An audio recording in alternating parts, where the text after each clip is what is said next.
Hi friends, मी गौरी भालेकर. तर तुमचं स्वागत आहे माझ्या आजच्या यूट्यूब चॅनलमध्ये. तर आपल्याला या बोटनेक ब्लाऊजवरून प्रिन्स कटचं माप काढायचं आहे. तर आपली याची उंची ही आपल्या या ब्लाऊजची उंची ही 14.5 आहे. तर आपल्या 15.5 इंचाचं मापाचं ब्लाऊज तयार करायचं आहे. तर अशा पद्धतीने आपण याची छाती पण लगेच चेक करून घेणार आहोत. तर अशा पद्धतीने या ब्लाऊजची छातीचं माप हे 9.5 इंच आहे. तर अशा पद्धतीने आपल्याला हे 38 साईजच्या मापाची प्रिन्स कटचं ब्लाऊज कट करायचं आहे. तर अशा पद्धतीने या ब्लाऊजचं कंबर हे अशा पद्धतीने या ब्लाऊजचं कंबर हे 29.5 आहे. तर आपण याची पेपर कटिंग काढून घेणार आहोत. तर अशा पद्धतीने मी इथे वहीवरती व्यवस्थित असे माप काढून घेतले आहे. तर अशा पद्धतीने मी याची पूर्ण उंची, शोल्डर, मोंढा, छाती हे सगळं मापे काढून घेतली आहे. तर अशा पद्धतीने आपण पेपर कटिंग करून घेणार आहोत.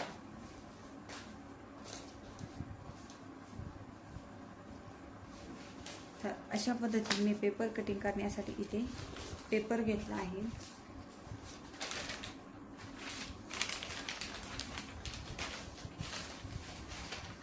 तर अशा पद्धतीने आपण या पेपरवरती मार्किंग करून घेणार आहोत. तर अशा पद्धतीने आपल्या पूर्ण उंची ही अशा पद्धतीने आपल्या या ब्लाऊजची पूर्ण उंची ही 15.5 आहे. तर आपण इथे 15.5 वरती एक टिक मार्क करून घेणार आहोत. तर अशा पद्धतीने मी इथे 15.5 वरती टिक मार्क करून घेणार आहे.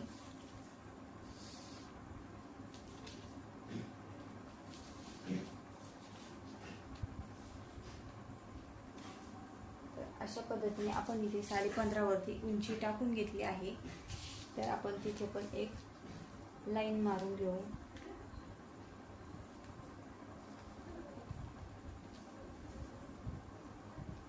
तर अशा पद्धतीने आपण इथे पण एक व्यवस्थित लाईन मारून घेतली आहे. त्यानंतर आपल्याला याचे शोल्डर हे 5.5 इंच ठेवायचे आहे, कारण की हे डीप गळा आहे. तर अशा पद्धतीने आपण इथे 5.5 इंच शोल्डर घेणार आहोत.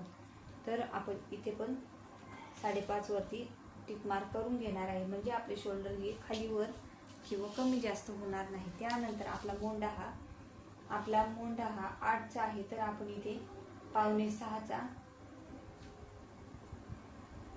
तर अशा पद्धतीने आपण इथे 5.25 वरती मोंढा टाकून घेणार आहोत. आणि अशा पद्धतीने आपण इथे 5.25 वरती मोंढा टाकून घेणार आहोत. आणि आपली छाती ही 9.5 इंचाची आहे. तर अशा पद्धतीने आपण इथे 9.5 वरती एक टिक मार्क करून घेतली आहे. त्यानंतर आपण 2 इंच एक्स्ट्रा मार्जिन मिळवणार आहे. तर अशा पद्धतीने मग आपण इथे पण 2 इंच एक्स्ट्रा मार्जिन मिळवून घेणार आहोत. तर अशा पद्धतीने आपलं हे शोल्डर हे 5.5 इंच आणि मोंढा हा 5.25 इंच ठेवला आहे. आणि आपली छाती ही 9.5 इंच आणि 2 इंच मार्जिन. तर अशा पद्धतीने आपण मार्किंग करून घेतली आहे. त्यानंतर आपले कंबर हे 29.5 आहे. तर 29.5चा चौथा भाग आपण तयार करून घेऊ. तर अशा पद्धतीने आपण याचा चौथा भाग घेणार आहोत. तर अशा पद्धतीने याचा चौथा भाग हा 7.5 इंच येतो.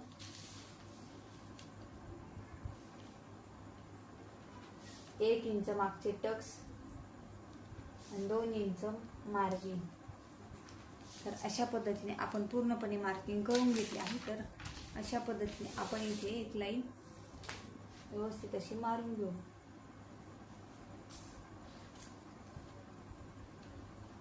तर अशा पद्धतीने आपण इथे लाईन मारून घेतली आहे. तर आपण याची गळा रुंदी घेऊ. तर इथे डीप मागची पट्टी 4 इंचाची ठेवायची आहे. तर आपल्याला इथे डीप गळा तयार करायचा आहे. तर डीप गळा तयार करण्यासाठी आपण इथे गळा रुंदी ही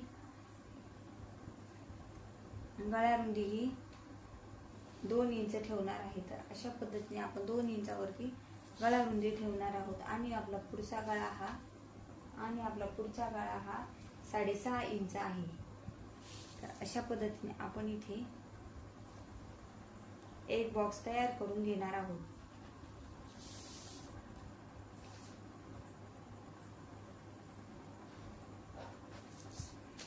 तर मग अशा पद्धतीने आपण इथे पुढच्या गाळ्याला व्यवस्थित असा गोलाकार देऊन घेणार आहोत. आणि आपण लगेच इथे मुंड्याचा पण आकार देऊन घेणार आहोत. तर अशा पद्धतीने आपण मागच्या मुंड्याला 1.25 इंचावरती आणि पुढच्या मुंड्याला हा आपण 1.25 इंचावरती आकार देऊन घेणार आहोत.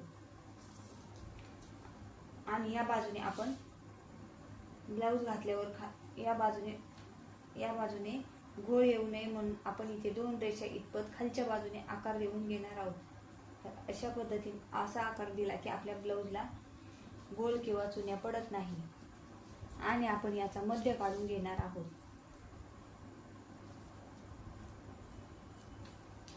तर अशा पद्धतीने आपण याचा मध्य काढून घेतला आहे. आणि मग आपण मुंड्याला व्यवस्थित असा आकार देऊन घेणार आहोत. तर अशा पद्धतीने आपण मागच्या मुंड्याचा आकार देऊन घेतला आहे. तर आपण लगेच पुढच्या पण मुंड्याचा आकार व्यवस्थित असा देऊन घेणार आहोत. तर अशा पद्धतीने आपण इथे मुंड्याचा व्यवस्थित असा आकार देऊन घेतला आहे. तर आपल्याला हे 9.5चं माप आहे. तर आपल्याला याचा प्रिन्स कट वरती 9.5चा आहे. तर आपण त्यामध्ये 1.5 इंच मार्जिन मिळवत असतो. तर अशा पद्धतीने 9.5 मध्ये 1 इंच प्लस 10.5 आणि 11. तर अशा पद्धतीने आपण इथे 11 वरती एक टिक मार्क करून घेतली आहे. आणि हे 38 साईजचं माप आहे. तर आपण या बाजूला 4 इंच ठेवणार आहोत. तर अशा पद्धतीने आपण इथे या बाजूला 4 इंचावरती एक टिक मार्क करून घेणार आहोत. आणि या बाजूला आपण 3.5 इंचावरती एक टिक मार्क करून घेणार आहोत. तर अशा पद्धतीने आपण इथे एक तिरकी लाईन मारून घेणार आहोत. आणि इथे आपण आय हुकच्या पट्टीसाठी 1/2 इंच एक्स्ट्रा मार्जिन ठेवत असतो. तर अशा पद्धतीने आपण इथे सरळ लाईन मारून घेणार आहोत. आणि आपला टक्स हा या ब्लाऊजनुसार आपण व्यवस्थित असा टक्स घेणार आहोत. तर अशा पद्धतीने आपला प्रिन्स कट आला पाहिजे. तर आपण इथे टक्स हा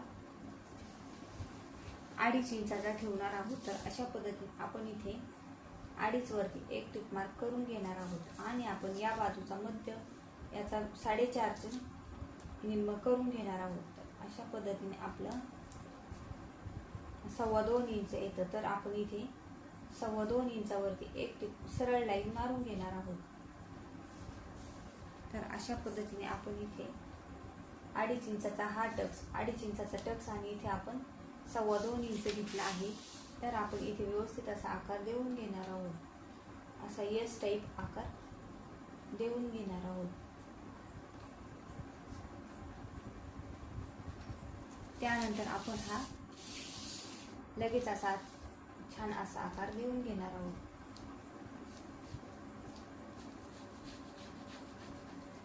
तर अशा प्रकारे आपल्या प्रिन्स कटला छान असा आकार आला आहे. तर आपण इथे छान असा पफ येण्यासाठी आपण इथे 2.5 इंच आणि 2 रेषा इतपत असा तिरका कट देऊन घेत असतो. त्यामुळे आपल्या ब्लाऊजला छान असा पफ तयार होतो. आणि इथे आपण उंचीला पण आपण 1 इंच एक्स्ट्रा मार्जिन मिळवणार आहे.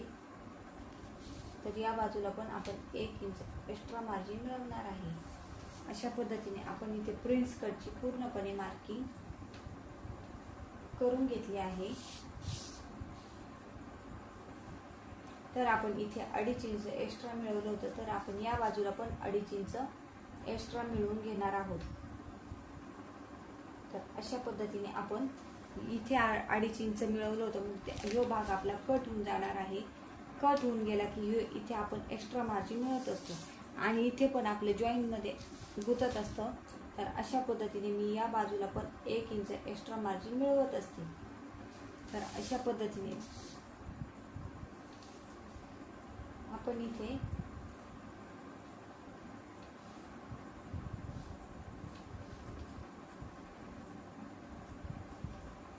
व्यवस्थित अशी तिरकी लाईन आखून घेतली आहे. आणि इथे आपण 1 इंच एक्स्ट्रा मार्जिन मिळवलं आहे. तर अशा पद्धतीने आपण इथे एक तिरकी लाईन मारून घेऊ. तर अशा पद्धतीने आपल्या इथे पूर्णपणे 38 साईजचं मार्किंग झालं आहे.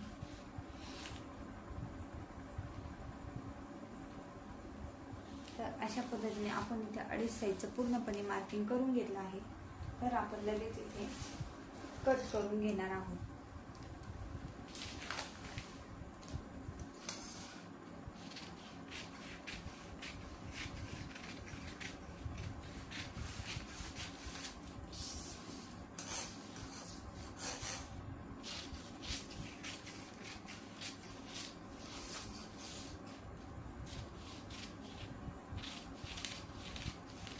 अशा पद्धतीने आपण आधी सुरुवातीला खालच्या बाजूने कटिंग करून घेत असतो.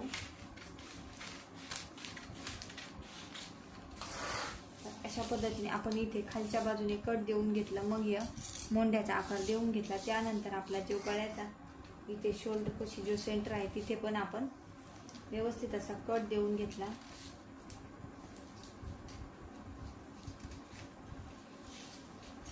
तर अशा पद्धतीने आपण मागचा आणि पुढचा भाग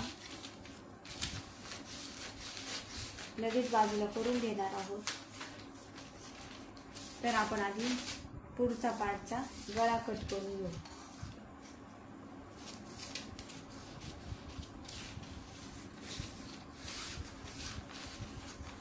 तर अशा पद्धतीने आपला पुढचा गळा, त्यानंतर आपण मोंड्याचा पण आकार कट करून घेऊ.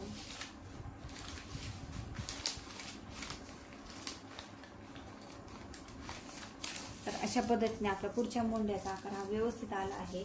त्यानंतर आपण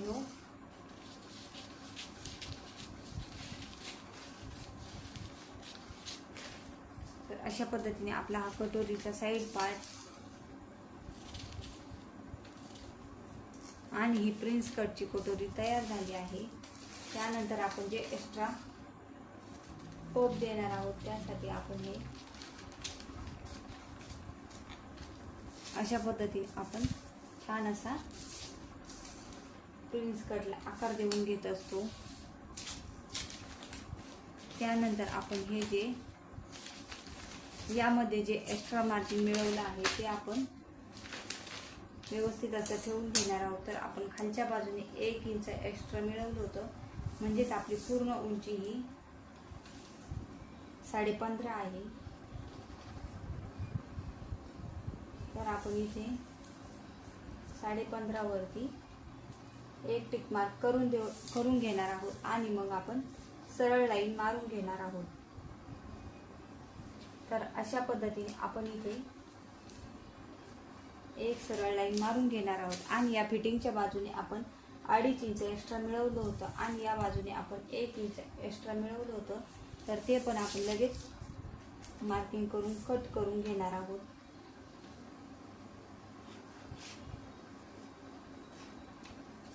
तर अशा पद्धतीने आपण या बाजूला 1 इंच आणि या बाजूला 2.5 इंच मिळवलं होतं, तर ते पण लगेच कट करून घेणार आहोत.